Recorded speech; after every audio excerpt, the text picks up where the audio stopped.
Okey, so selamat pagi kepada semua pelajar yang cikgu ajar untuk matematik lah. Okey, jadi untuk minggu ini kita masuk, kita mula masuk kepada subtopik. Kita sudah masuk kepada subtopik 9.3 iaitu peristiwa saling eksklusif dan peristiwa tidak saling eksklusif. Jadi sebelum kita masuk, kita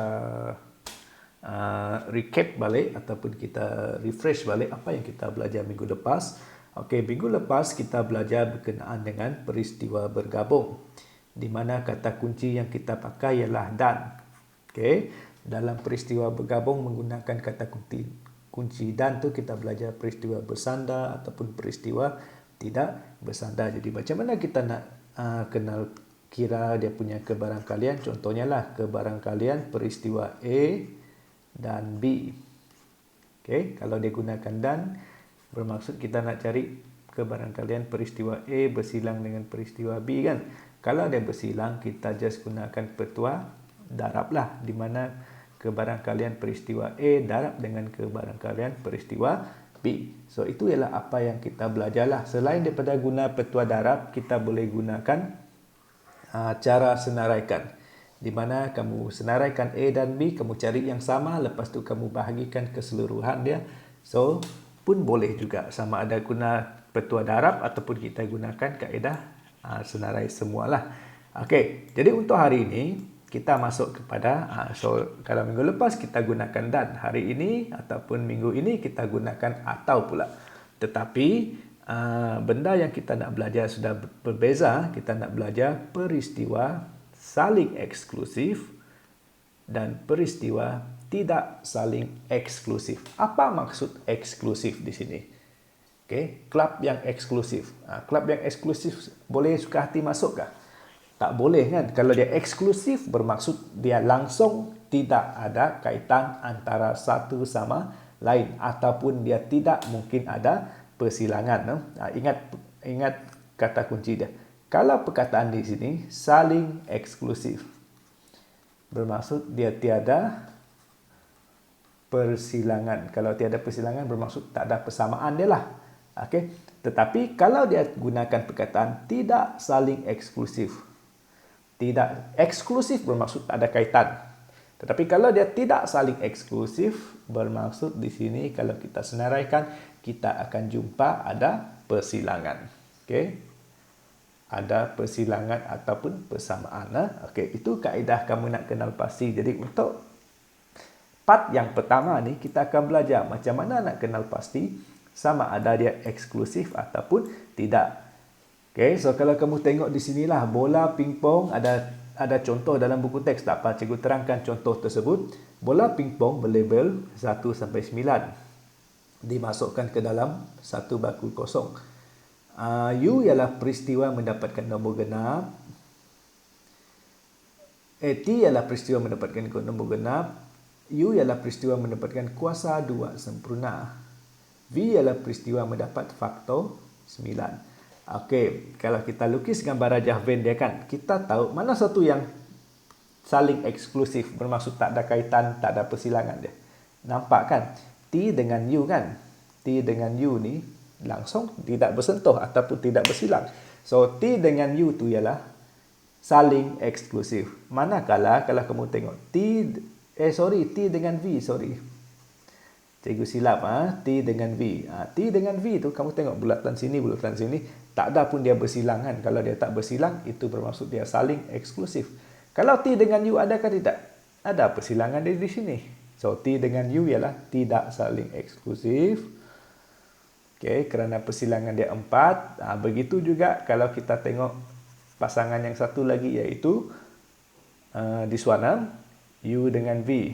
Bersilangkah tidak? Ada kan persilangan dia. Kalau dia ada persilangan iaitu 1 dan 9, maka U dengan V ni tidak saling eksklusif.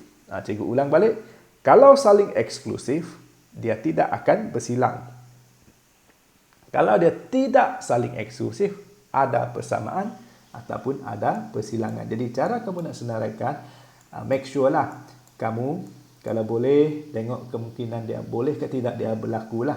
Contohnya, kalau dia tak gunakan nombor, dia gunakan kehidupan harian lah. Okey, dalam ini adalah merupakan latihan bagi praktiskan diri 9.3a. Cikgu pilih soalan 2. Nanti kamu buat soalan pertama lah.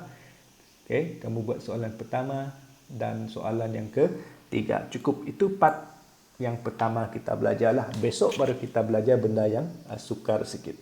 Okey, untuk soalan yang kedua. Okey, ini daripada PK 9.3a. Yang ini jangan kamu buat lagi lah. Nanti dalam latihan kamu buat soalan 1 dan soalan 3 sahaja. Okey, sebiji telur dipilih secara rawat. Okey, bermaksud sekarang dia punya ruang sampel ataupun sampel space dia adalah telur lah. Apa-apa jenis telur lah. Okey, so sekarang perhatikan. KLM ialah 3 peristiwa. Apa peristiwa K tu? Peristiwa K ialah telur yang dipilih retak. Peristiwa L ialah telur adalah grade A. Peristiwa M pula adalah telur yang dipilih adalah grade C. Jadi sekarang kenal pasti peristiwa itu adalah saling eksklusif ataupun tidak. Mari kita tengok jawapan dia. Okey, macam mana kenal pasti saling eksklusif ataupun tidak? Tengok adakah tidak persamaan dah. Okey, kita tengok yang pertama. K dengan L. Okey, K dengan L. L tadi apa? Grade A. K ialah grade A kan?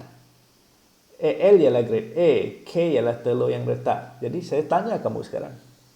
Ada persilangan ke tidak? Persilangan di sini bermaksud adakah tidak telur grade A yang mungkin retak? Adakah tidak? Ada kan? Mungkin telur grade A retak. Telur grade B pun ada kemungkinan retak. Sebab telur memang mungkin retak.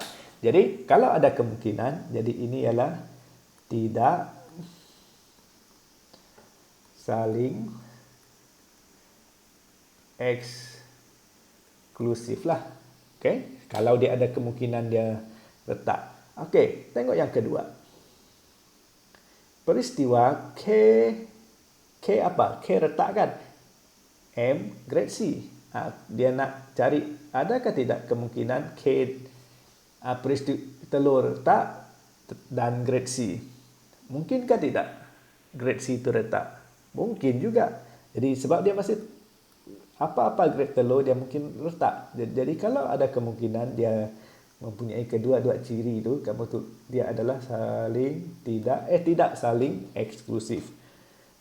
Yang ketiga tu kamu tengok yang ketiga. L dan M. L ini ini ialah L. L ialah grade A. M ialah grade C.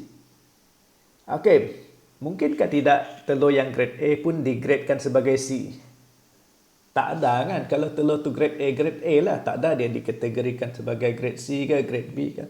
So, grade A memang grade A, grade C memang grade C. So, tak mungkin ada yang memiliki kedua-dua grade tu, iaitu ada kamu beli telur tu satu biji telur tu dia tulis sana grade A, grade C ke? Tak ada kan?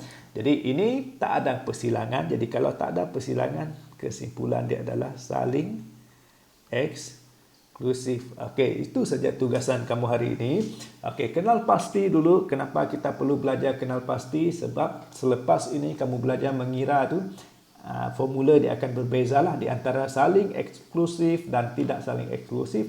Cara kamu nak kira peristiwa bergabung atau tu dia akan berbeza. Jadi belajar dulu kemahiran yang pertama ni. Apabila kamu sudah menguasai, baru kita pergi ke cara kira dia lah. Okey, so esok kita belajar cara pengiraan dia. Itu sahaja untuk hari ini.